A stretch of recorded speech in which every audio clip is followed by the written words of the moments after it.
Levando agora para as relações internacionais, o presidente primeiro passou em Genebra, na Suíça, para uma reunião da Organização Internacional do Trabalho, que, em tese, é a praia, né, já que ele representa o Partido dos Trabalhadores, e lá ele fez discursos tocando em 3 pontos que, pensa ele, agradarem à esquerda mundial.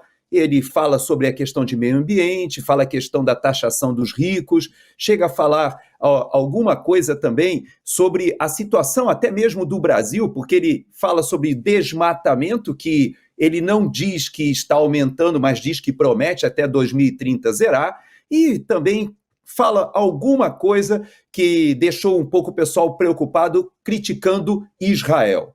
Então, quando ele sai dali de Genebra e se desloca para a Itália, ele encontra um grupo de países, como você falou, são países riquíssimos, países que têm uma tradição democrática e que se colocam numa posição antagônica à maioria das posições do presidente Lula. Veja que agora, inclusive, aquela que está sediando essa reunião do G7 é uma das principais líderes da direita que saiu super fortalecida da eleição que nós vimos na semana passada.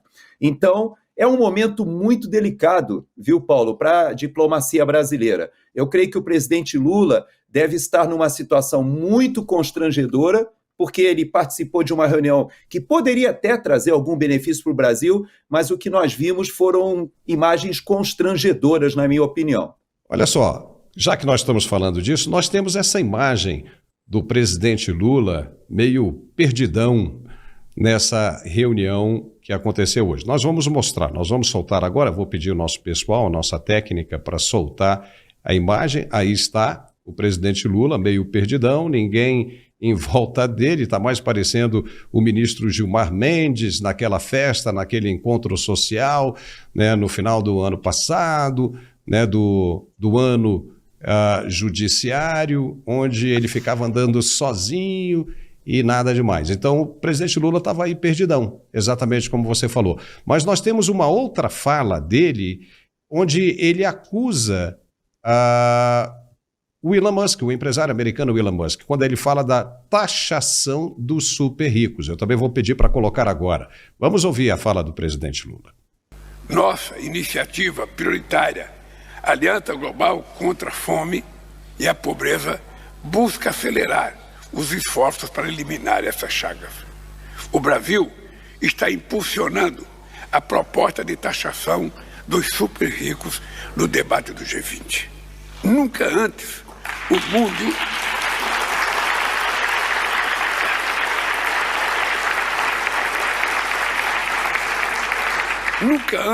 mundo teve tantos bilionários. Estamos falando de 3 mil pessoas que detêm quase 15 trilhões de dólares. Vou repetir. Estou falando de 3 mil pessoas que detêm fortuna de 15 trilhões de dólares. Isso representa a soma do PIB do Japão, da Alemanha, da Índia e do Reino Unido. É mais do que se estima ser necessário para os países em desenvolvimento lidarem com a mudança climática. A concentração de renda é tão absurda que alguns indivíduos possuem seus próprios programas espaciais, certamente tentando encontrar um planeta melhor do que a Terra, para não ficar no meio dos trabalhadores que são responsáveis pela riqueza deles.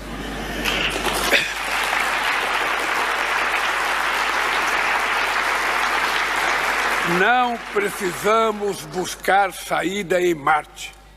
É a Terra que precisa do nosso cuidado. Ela é a nossa casa. Ela é o nosso mundo. Gerson, o que você acha disso aí? O discurso é sempre muito bonito, né? Aquele discurso de palanque, como sempre, para arrancar aplausos. Mas eu quero te ouvir. O Lula está numa fase decrépita, né? Uma fase final.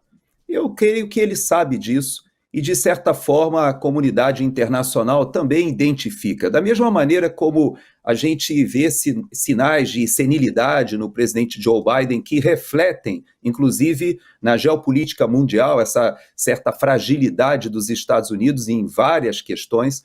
No que diz respeito ao presidente Lula, a indiferença que nós vimos naquela imagem, de ninguém o tratando como o cara, como aconteceu no passado, talvez ele ainda esteja naquele momento saudosista, enquanto alguns dos líderes políticos mundiais entendiam que ele poderia se transformar numa voz que representaria a esquerda nos países mais pobres ou os interesses que muitas vezes os grandes grupos capitalistas gostam de manipular junto a presidentes e líderes de países menores que se dizem desenvolvimento. Hoje Lula não é mais nada disso. Quando ele faz essa crítica ao Elon Musk, por exemplo, ele perde uma grande oportunidade de até mesmo compreender o que é o programa espacial, por exemplo, dos Estados Unidos, que atualmente foi salvo exatamente pela iniciativa privada, não somente dele, a própria Boeing tem parceria também, outras empresas estão junto com a NASA. Por quê? Porque os Estados Unidos chegaram à conclusão, o que todo país que encara gastos estatais muito grandes percebe, aliás, isso está na raiz até da debacle da União Soviética. O que acontece é que esse programa espacial é muito caro e houve o aporte da iniciativa privada, inclusive não só do Elon Musk com a SpaceX. E esse tipo de parceria público-privada, como nós poderíamos chamar, foi o que viabilizou que agora os Estados Unidos, de novo, pudesse pelo menos alimentar e continuar alimentando o programa espacial na Estação Internacional, por exemplo. Pouca gente sabe, mas em plena guerra da Rússia, lá na Ucrânia, os Estados Unidos teve que mandar trocar um dos seus astronautas na estação espacial usando um foguete russo. Veja bem, com toda a tensão entre Rússia e Estados Unidos, ali, caladinho, os Estados Unidos tiveram que pagar para os russos para fazer um lançamento de um foguete para ir à estação espacial. E essa vergonha que o presidente Trump disse e denunciou dos Estados Unidos não terem capacidade sequer de lançar os seus próprios astronautas devido a essa defasagem do programa, foi corrigida com o aporte da iniciativa privada.